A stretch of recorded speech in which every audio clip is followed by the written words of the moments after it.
Today's WNEM TV5 Evening Extra is brought to you by the Law Office of Carol Thomas.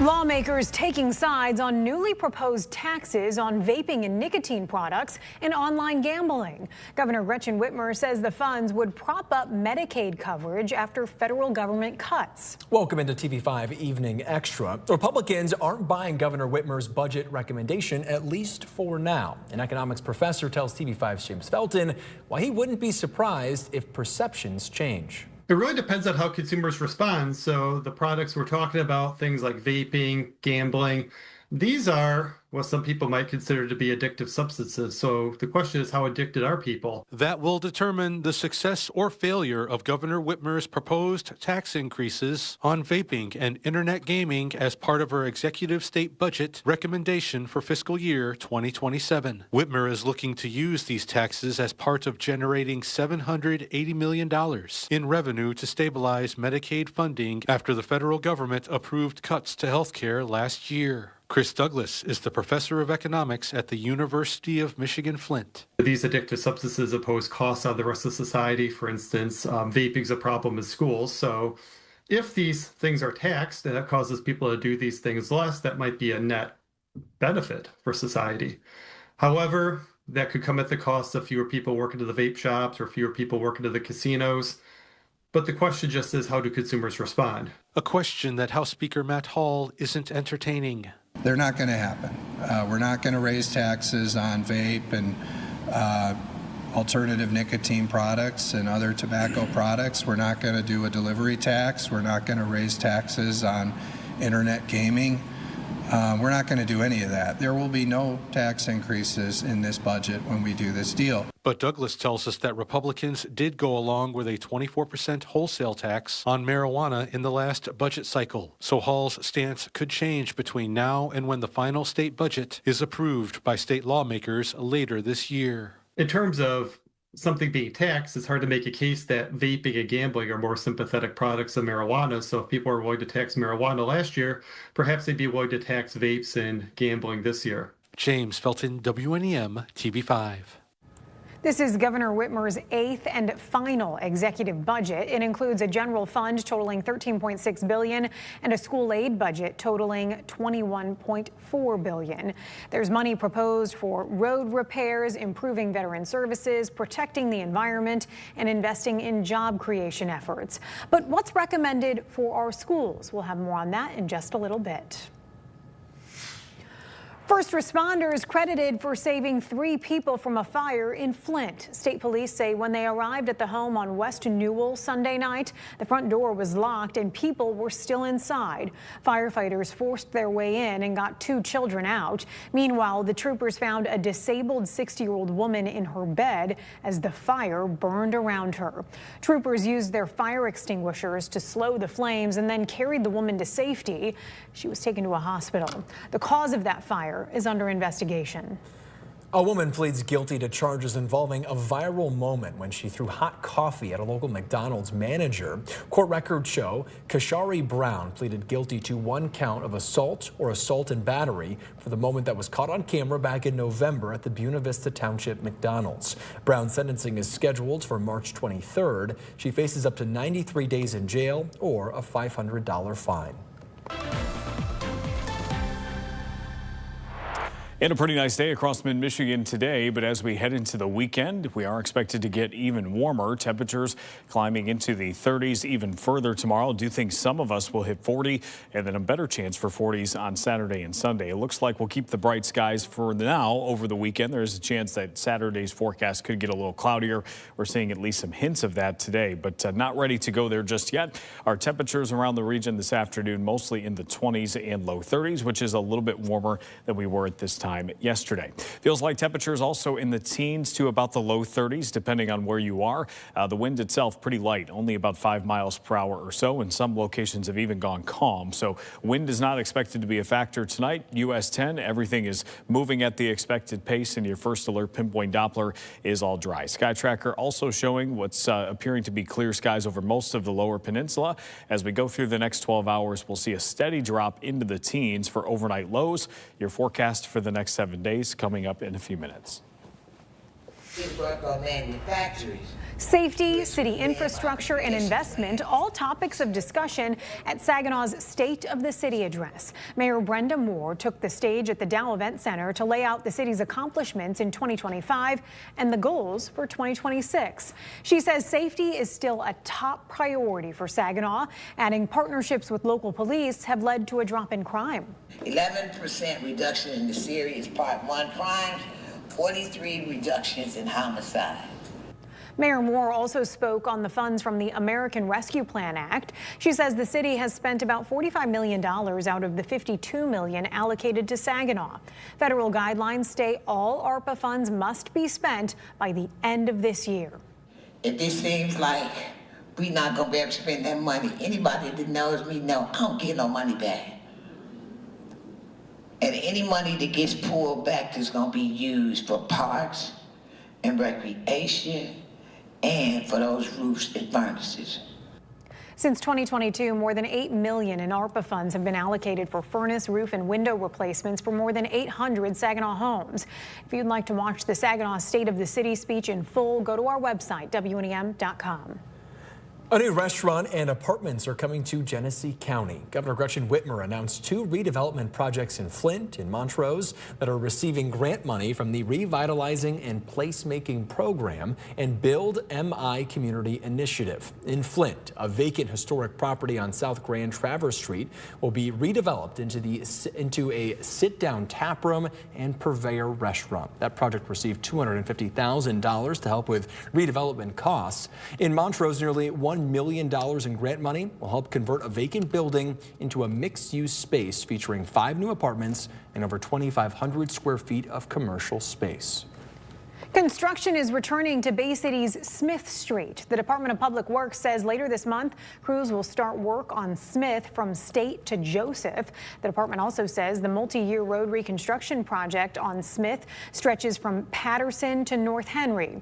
This section is expected to wrap up in November, weather permitting. The final phase will cover the section from State to Henry. The $10 million project is expected to wrap up in 2027. The state superintendent says Governor Gretchen Whitmer's recently released $88 billion budget plan puts students first. Dr. Glenn Maleko says the money that would go toward improving children's reading and writing.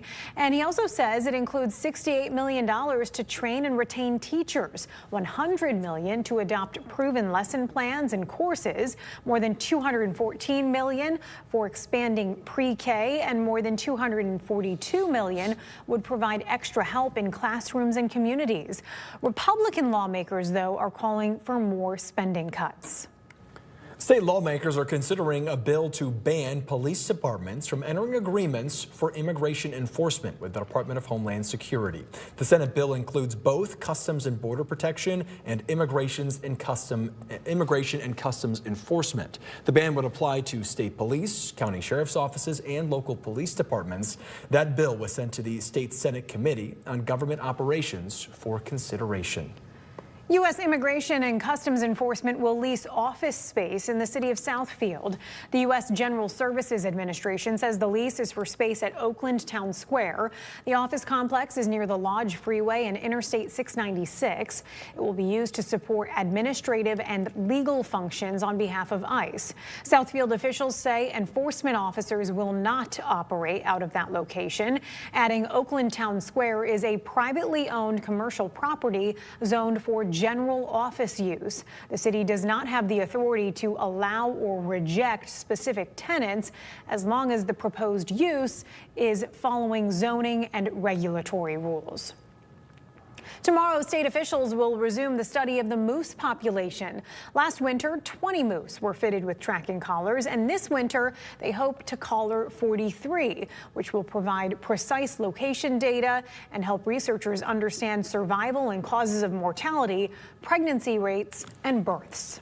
The Great Lakes Loons are preparing for opening day. And you can have a part in this year's season. The job openings and when you can get an interview after the break. Plus, Consumers Energy is expecting high heating bills after our recent cold stretch. How the utility company wants to help you lower your bill. Still ahead.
Dozens of Grand Blanc High School students streaming out of school to protest, making their voices heard against immigration enforcement tactics across the country. The students and even some parents filled the sidewalk, chanting and holding signs denouncing ICE. A student tells TV5's James Felton the idea was sparked after the issue hit close to home. This walkout is to support our immigrant friends in our community who feel like at times they might not be safe in today's world. Grand Blanc High School senior Vasu Patel organized today's walkout to protest Immigration and Customs Enforcement Agency operations across the country. We have so many students here today in support of other immigrant students who they know are going through a difficult time in our world today. Fellow senior Zariah McMillan told us the idea for the walkout started after another immigrant student had to return to their home country when one of their parents was deported about 2 weeks ago. We may be in high school and we may not have that chance to vote, but right now all we can do is make sure our young voices are heard, despite as many adults who don't think we're old enough to know what we're talking about. We do. Nikki Fennick has a daughter who participated in the walkout. She found out she was going to be marked absent. That's fine. You know, this is more important than, a half hour in school. And I love these kids. School ended how long ago? And they're still out there. Fennick tells us she heard of a lot of parents who did not allow their kids to be part of the demonstration, but she's inspired by the large turnout. They're our future, and they're standing up for, what is right, and that gives me hope. Same goes for Patel, who values everyone's right to be heard. To everybody that came out today, to anybody who shared the message of support, thank you very much. Any support that you guys have given, whether this is what you believe in, whether this is not what you believe in, you expressing your opinion on either side is extremely important for you to create the change you want to see within your community. The students say there will be more demonstrations in the future if they think things aren't getting better. In Minnesota, the Trump administration says it is ending its massive immigration crackdown after weeks of mass protests, arrests, and 2 deadly shootings. Shaw Elementary in Cairo has been open for over a century, but it will close its doors at the end of this school year. The Cairo Community Schools Board of Education unanimously made that decision earlier this week. Grades currently attending the school will be moved to Cairo Middle School, where grades 3 through 6 will attend. 7th and 8th graders will move to the high school. The district superintendent tells TV5 that enrollment is down, and they felt that now is the time to make the move. More local news, it's almost Loons baseball time, and you can have a part in this year's season. The team is holding open interviews this month and next to fill as many as 200 jobs, including in facility operations, food and beverage service, and much more. The first open interview is scheduled for next Tuesday from 3:30 to 5:30, with more opportunities on March 7th and the 10th. You can find more information on the Great Lakes Loons open interviews in our hot links section. With our recent cold weather stretch, Consumers Energy is inviting you to learn more about available resources to help lower that bill. Tomorrow in Flint, the company is hosting Utility Assistance Day. On top of learning tips on how to reduce energy use, you can have one-on-one conversations with company reps to get help applying for payment assistance programs. Tomorrow's Utility Assistance Day takes place at Community First on Bristol Road from 2 to 6. You can register in the hot link section of WNEM.com. In the weekend, just around the corner now, Saturday and Sunday both look like two pretty good days. We are keeping tabs on Saturday and how things trend as we go towards that day. There are some signs that it could be a little cloudier than Sunday, but right now, not enough to make the change in the forecast, so we'll see if that gets more consistent as we head towards the weekend. Light southwesterly winds both days, and even if we do have to add some cloud cover to Saturday's forecast, we are still expecting 2 dry days and also 2 warmer days. A look outside of downtown Saginaw. Jolt Event Park across the street from the Dow Event Center seems like it's lost a little bit more snowpack today, as you would expect with not only the warmer temperatures but the sunshine too. It's amazing what difference the actual sun makes when it comes to melting things off, and certainly saw that today with temperatures that really weren't too much different than yesterday. Your low temperatures tonight mostly in the teens, a little bit cooler up north. Your highs for tomorrow, a bit of a mix. We've got low 40s primarily the further south you go, with southwesterly winds about 5 to 10. Do think it will be a little bit cooler in the thumb compared to areas that are further to the south, mostly middle and upper 30s here.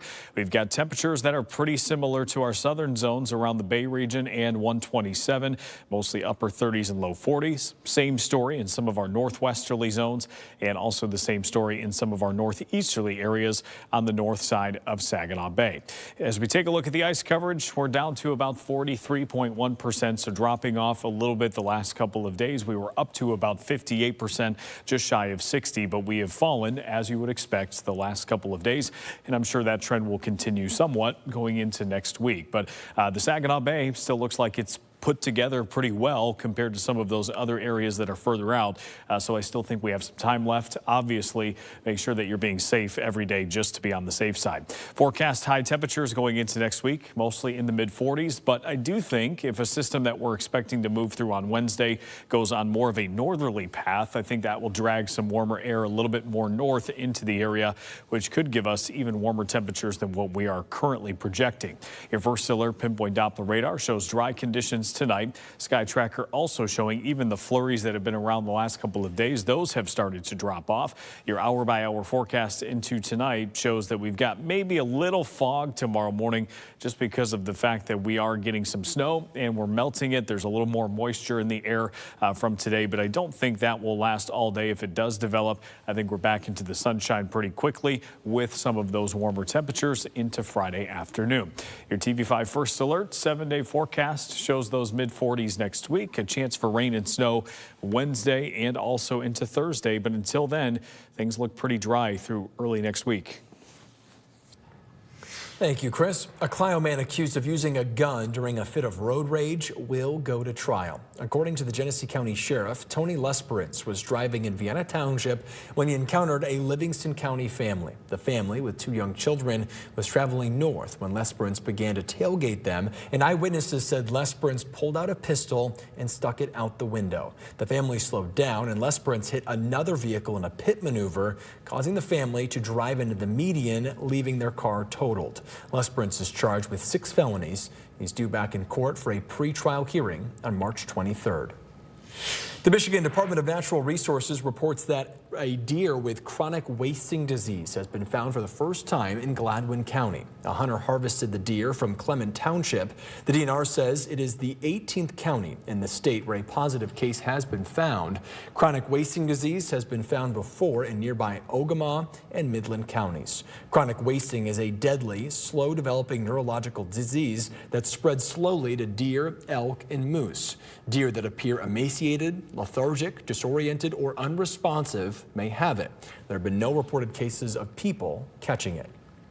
Spring is getting closer, and that means the freeze-thaw cycle. That's why MDOT and road commissions are preparing to put seasonal weight restrictions on roads. Beginning next Tuesday night at 6, the weight restrictions, commonly known as frost laws, will be enforced on interstates, state highways, and U.S. routes.